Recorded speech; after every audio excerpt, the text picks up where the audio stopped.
These are the lecture notes for Chapter 28. We did cover some of Chapter 28 in class, so I will go ahead and review and then try to start with what we left off with. Make sure that you know the characteristics that all animals share. Make sure you know that animals are in the domain Eukarya, the kingdom Animalia. They're all multicellular, they're all heterotrophs, and at some stage in their life cycle, they can move, okay? Let's see. Make sure that you know the 3 types of symmetry and try to keep track of which animals have which type of symmetry. So asymmetry would be no particular symmetry, and the sponge is the only one that we have that's asymmetrical. Then we have radial symmetry, and that's going to be the phylum Ctenophora and the phylum Cnidaria, which includes jellyfish. When we get into the phylum Echinoderm, which includes the sea stars, they have radial symmetry as adults, but their larvae are bilateral. And then bilateral symmetry is definite right and left halves, and usually cephalization, which is a head region. And starting with the phylum Platyhelminthes, or the flatworms, really all the rest of the animal phyla are going to have bilateral symmetry. Okay, if an organism has only 2 tissue layers, that is diploblastic. We have the Cnidaria and the Ctenophora, which are diploblastic. Then we have triploblastic, is starting with the flatworms and all the way down to the end of the animal kingdom. So that means they have 3 tissue layers, and the triploblastic organisms are divided into protostomes and deuterostomes. Remember that protostome means first mouth. That means the first opening becomes the mouth.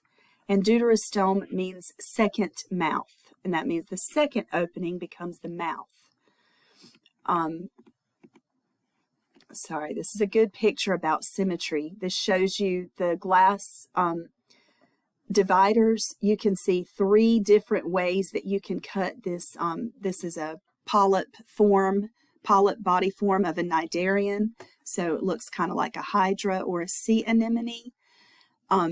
But you can cut it 3 different ways, and really more than that. They're just showing 3 possible ways of 2 diagonal cuts and then a horizontal cut. You could also do a vertical cut. These are ways that you can get 2 equal halves, and so when you have multiple ways you can get 2 equal halves, that's radial symmetry. And when you only have 1 cut that will give you a left and a right half, that is bilateral. Also notice that this turtle or tortoise has a head region, and so it has cephalization. It has a brain at one end, and that's typically seen in bilateral symmetry. We had a comparison between protostomes and deuterostomes.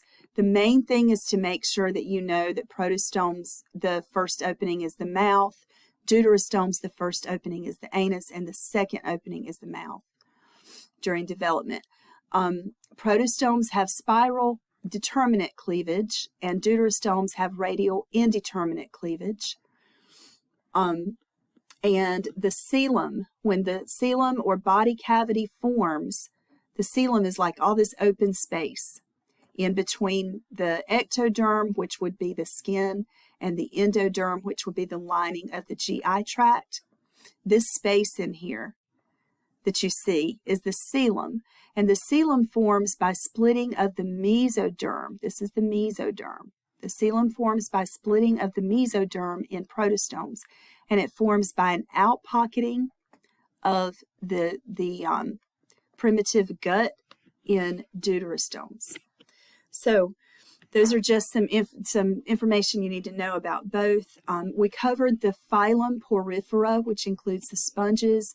We talked about how water goes in through the pores and out through this opening called the osculum.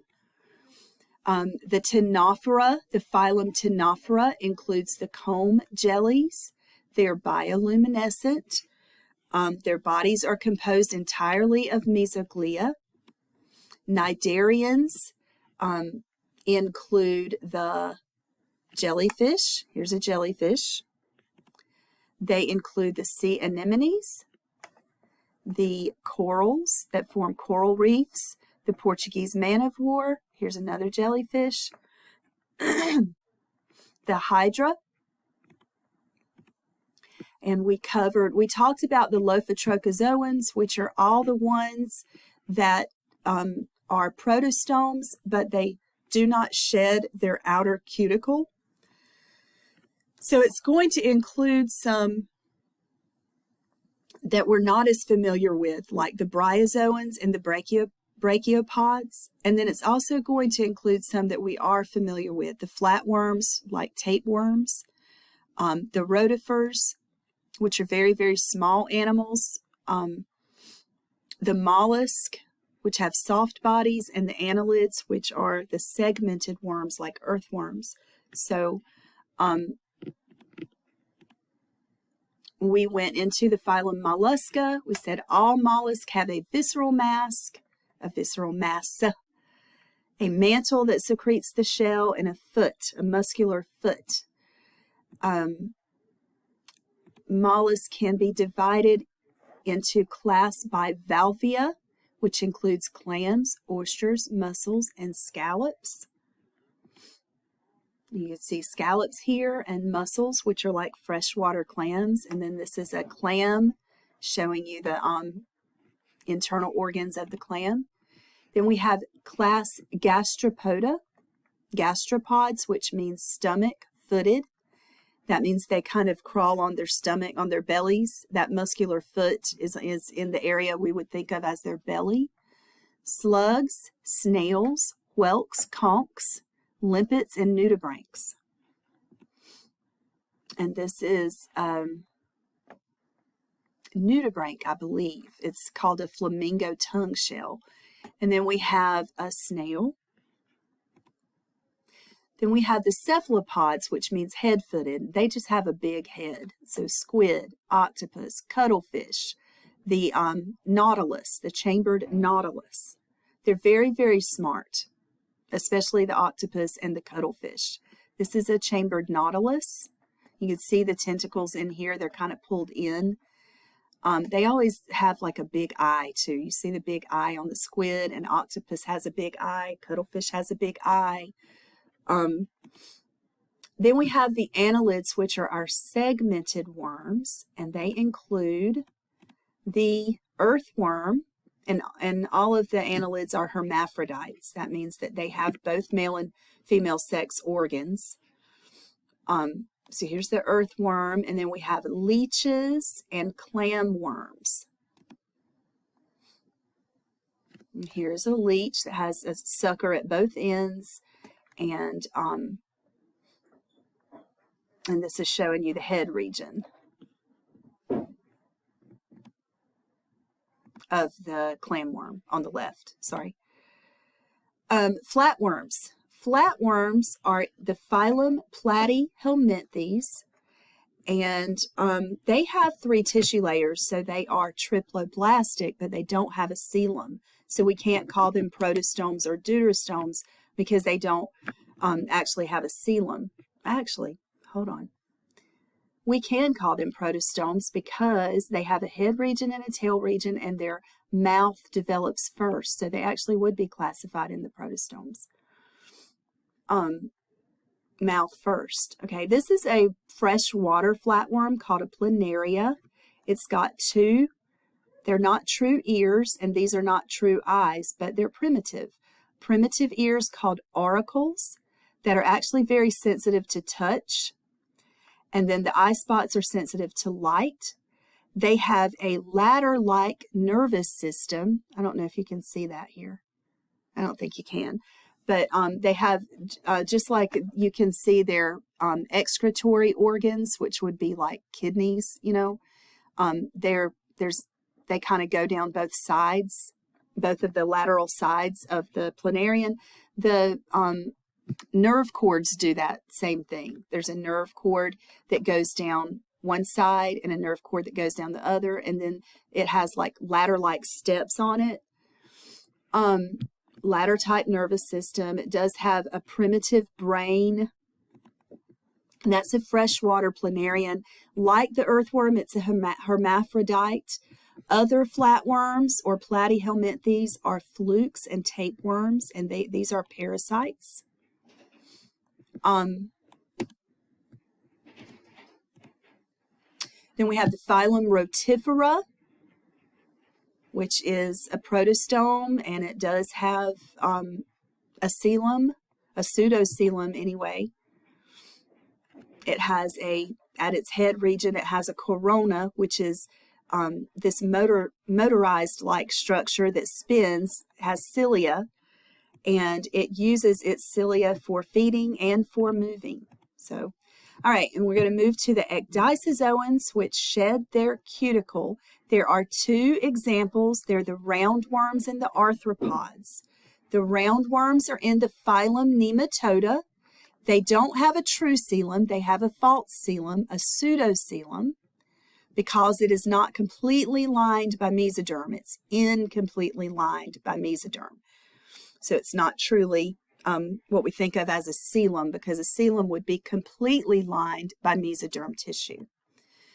All right, some examples of roundworms. We have Ascaris in lab, which is a type of intestinal roundworm or nematode. Trichinella is a roundworm you can get from eating pork that hasn't been cooked. Heartworms are filarial worms, and Wucheria is also a filarial worm. These are worms that can cause swelling. They cause lymphedema. In other words, they cause swelling. Here you can see a picture. This over here these are heartworms on the left. This is the cyst of a roundworm. And then this, see his leg? He has elephantiasis, which he got from a filarial worm.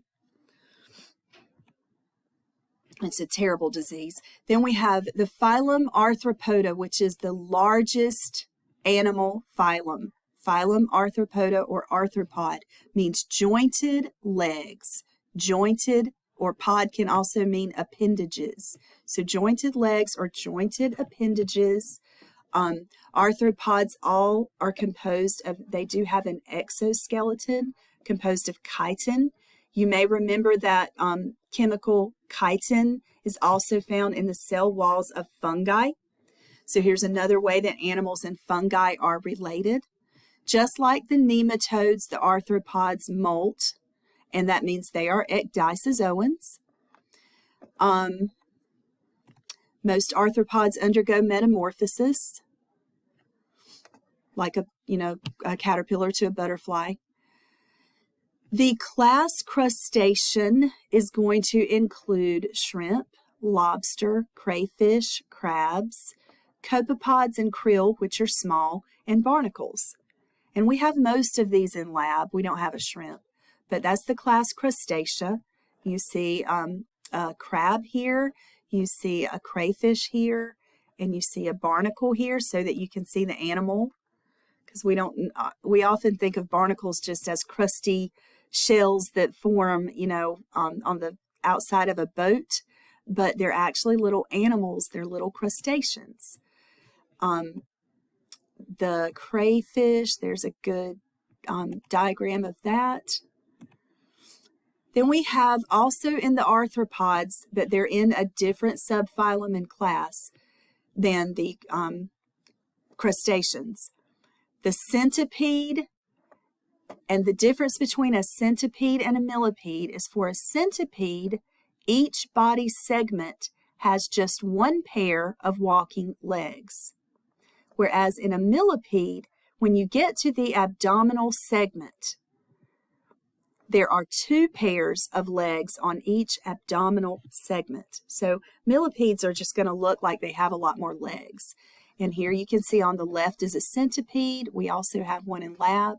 And you can see on the right, do you see how in this abdominal segment, there are two legs per segment on each side? So that makes two pairs of legs or four legs per abdominal segment in a millipede. Now, the largest class of the arthropods by far.